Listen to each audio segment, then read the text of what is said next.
Este livro nasce no contexto de um projeto de investigação sediado no SES e no contexto de um projeto de investigação Mémoire. Os investigadores que fazem parte deste projeto têm, como caderno de encargos, escreverem vários artigos, publicá-los em revistas internacionais e também publicar a sua investigação.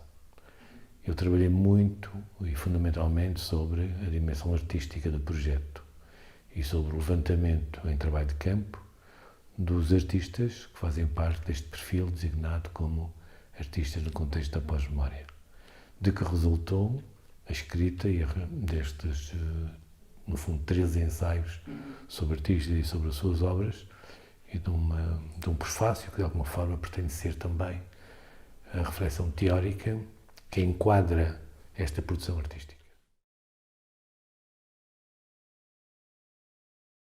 O conceito de pós-memória, de uma forma bastante simples, é um conceito que nasce de uma obra teórica da Marianne Hirsch e que basicamente diz o seguinte: há um conjunto de pessoas, a maior parte delas, que sofreram traumas, que sofreram experiências que foram vividas em contextos de algum sofrimento, se não de muito sofrimento, no caso, por exemplo, dos campos de concentração.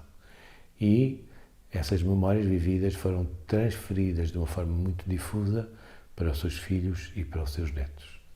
E, portanto, não há uma experiência biográfica direta, no caso concreto, destes artistas, daquelas vivências, mas há a memória que lhe foi transmitida pelos seus pais e pelos seus avós e que, de alguma forma, cada um deles se apropriou de maneira diferente destas mesmas memórias e as trabalhou. Esses são uns aspectos interessantes porque a forma como cada um deles trabalha essas memórias, as aceita, investiga sobre elas, ou pelo contrário, tem uma atitude mais refratária a essas memórias, traduz também o impacto que as mesmas têm na obra destes artistas.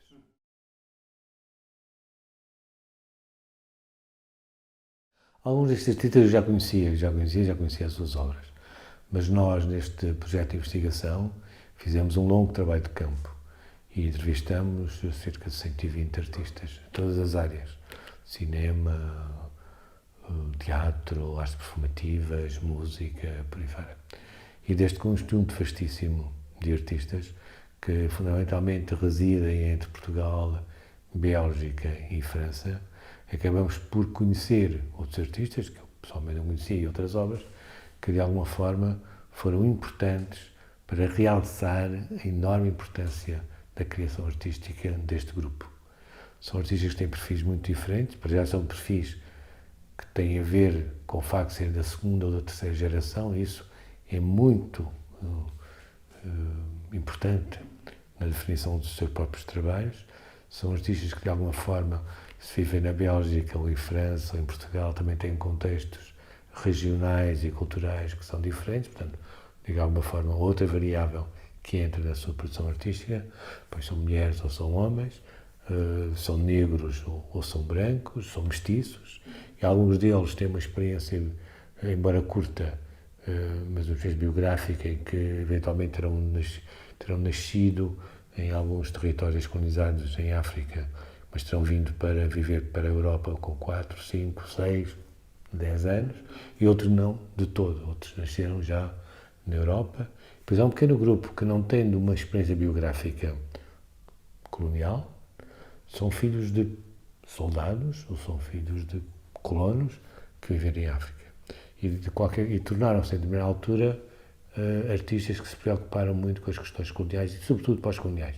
E, portanto, fizeram a sua própria investigação e, de alguma forma, são artistas que são cúmplices das problemáticas que estão muito associadas a este tempo da pós-memória.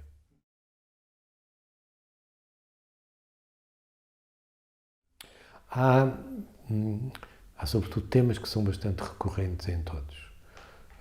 Posso lhe dizer que a questão do revisitar e desconstruir as narrativas coloniais é um objetivo de todos eles. Trabalhar sobre a questão do racismo e da discriminação social é um tema também fundamental. Ver que tipo de monumentalidade existe nas narrativas dos heróis coloniais é outra questão, que aliás depois peço perdão, teve implicações naquilo que se chama hoje o derrubo das estátuas, que com toda a problemática é que está associada.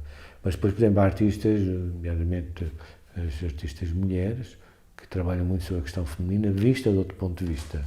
Vista não necessariamente do ponto de vista daquilo que são os feminismos ocidentais mais conhecidos e mais canónicos, mas de outro tipo de reflexão que tem, em parte, também aquilo que é a massa crítica e a reflexão que é feita em função do background de cada uma delas.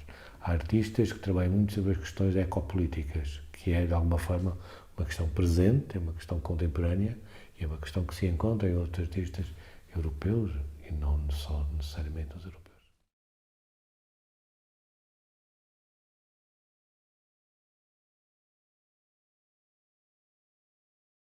Esse é um aspecto muito fascinante, é um dos aspectos mais encantatórios do ponto de vista intelectual, que é a maioria destes artistas tem uma educação artística formal e ocidental.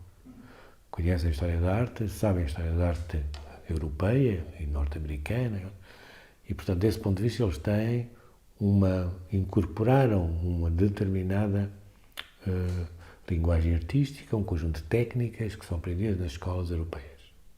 Mas, simultaneamente, fizeram dois trabalhos diferentes. Um é o de questionarem o que há de colonial nessa história da arte. Do ponto de vista da técnica, do ponto de vista da linguagem, do ponto de vista dos temas.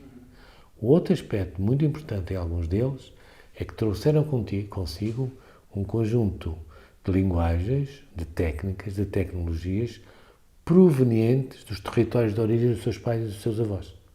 E, portanto, temos artistas, escultores, mas que recorrem muitas vezes a um trabalho de escultura muito comum em algumas regiões do Congo, ou temos um conjunto de outros artistas cineastas, por exemplo, que trabalham muito na revisitação dos lugares dos pais e dos avós, seja a Argélia, seja o Congo, e revisitam esses lugares de memórias numa outra perspectiva.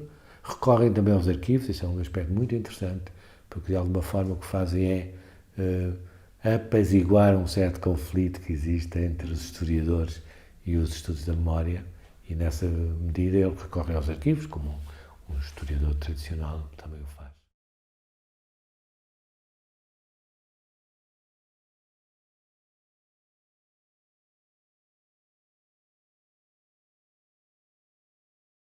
De alguma forma é isso, e, portanto trazem muito dessa tecnologia, dessas técnicas, dessas linguagens que herdaram, sobretudo os que revisitaram posteriormente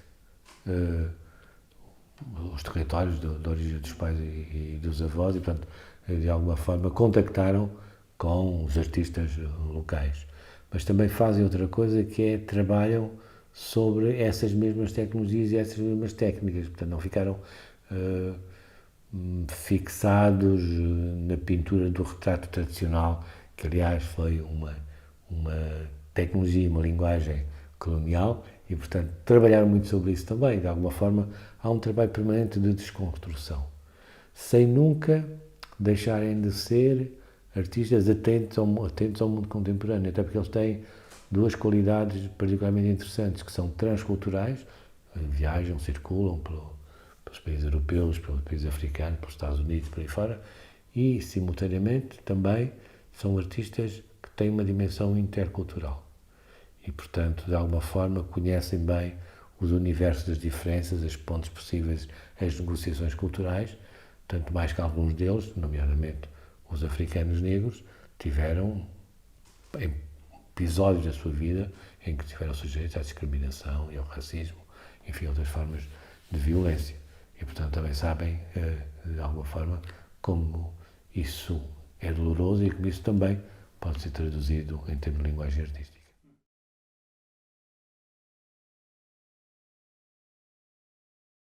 Eu acho que é uma analogia que eu gosto de explorar, porque, na verdade, o que acontece neste renascimento é o renascimento a partir de dentro, ou seja, a partir da Europa, mas com as memórias que vêm do outro lado.